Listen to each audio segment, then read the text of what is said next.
Fshatrat të tërë të zonës së Bulqizës, ku ne ndodhemi, kanë humbur thuajse tërësisht mes bllokimit nga dëbora, që këtu ka kaluar 2, 3 apo edhe 4 metrat. Situata paraqitet e rënduar mes banorëve që e kanë patur të pamundur përballimin e një izolimi kaq të gjatë e të papritur, çka ka bërë që shumica e tyre të lëshojnë apelin për ndihmë të menjëhershme.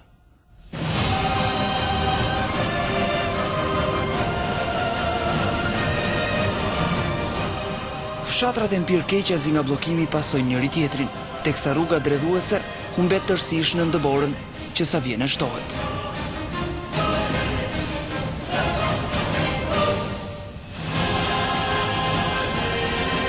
Rrugësh, banor të shqetësuar, diku të pasigurt e mosbesues, që vërtiten mes shtëpive, sigur të kenë humbur orientimin. Ne jemi makina e parë që shkon përsipër në krah të kundërt. Të gjithë përpiqen të largohen apo të zbresin në qytet për të bler ushqime e për të përballuar dimrin e acartë. Kur vin vetat ato rrin atje, i ke më të ditë atje. I ke të dera, ti përzek në shkop, se nuk i ke ndryshe. Kurse sot ne nuk shohim asnjë nga ato.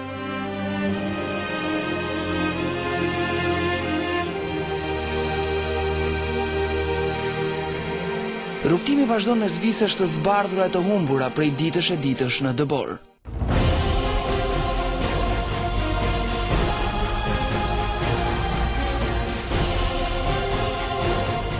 Vetëm disa minuta, sepse mëtej është e pamundur.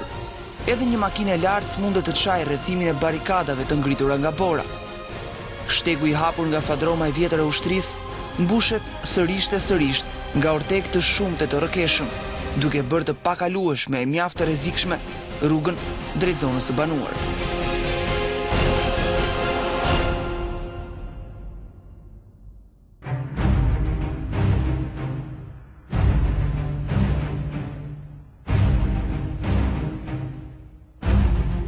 Që aty udhëtimi duhet të vazhdojë në këmbë për më shumë se 3 orë 30 minuta, për të kapur të paktën fshatin e parë të komunës Ostren.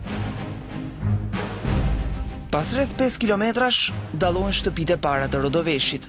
Fshati me rreth 450 banor ngrekrye me vështirësi mes dëborës që duket sikur i ka marrë frymën. Për së tejmi dallohen banor që të paktën pjesën e tyre e kryejnë pa përtesë.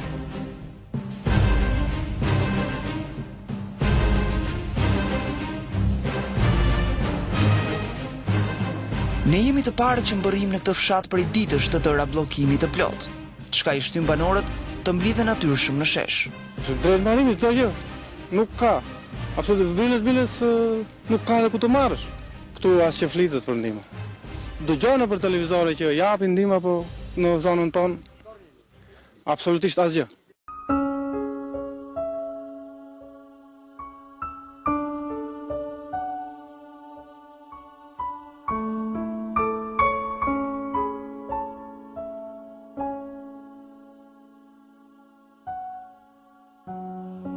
Shtëpive, situata paraqitet edhe më e vështirë, sidomos aty ku banorët kanë humbur në këtë dimër të acartë edhe baktin.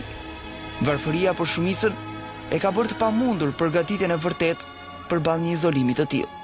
Kisha një 5 di, edhe 2 kam gjel, 3 ikë.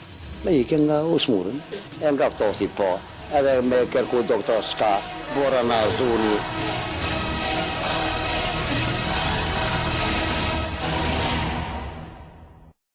Nevojat personale nuk i kemi plotësuar tamam me misër edhe me patate burim.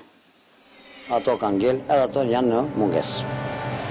Punëtor për tradit, banorët e kësaj zone megjithatë e kanë patur të vështirë të përballojnë rrethimin e gjatë nga dëbora, edhe pse një pjesë e mirë e tyre kanë dhënë e kanë marrë me njëri tjetrin si e vetmja mënyrë për të mbijetuar.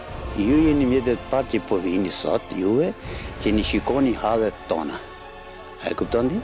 Se deri sot njeri nuk ka ardhur. Edhe s'na ka parë si jemi, çish jemi, si jetojmë, ç'është bëjmë.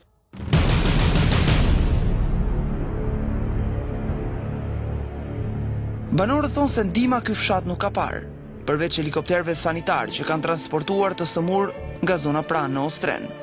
Asgjë tjetër nuk është dukur në Rodovesh, në këtë pjesë të harruar, diku fshehur mes maleve të Bulqizës. Shumë vështirë dhe pas një as rruga, as domthon ushqime, asnjë send, domthon çdo gjë domthon kemi mangësina.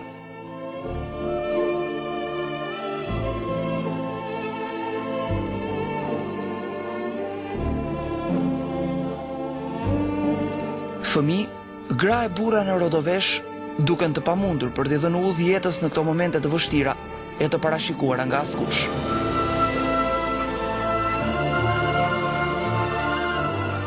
Një pas një kullat e dëndura në dëbor, diku të braktisura e diku të rënuara nga koha, e mes tyre banor që përpiqen t'i shkundin nga bllokimi i gjatë.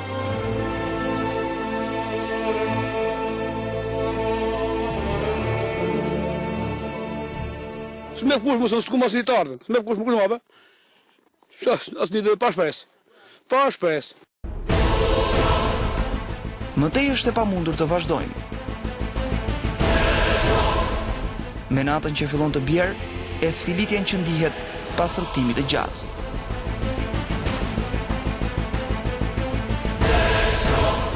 Rodoveshi mbetet pas me sfidën e banorëve të tij për të mbijetuar në këtë dimër më shumë se të vështirë, jo vetëm për shkak të motit të keq e kësaj të bore të bardhë që ka mbuluar gjithçka.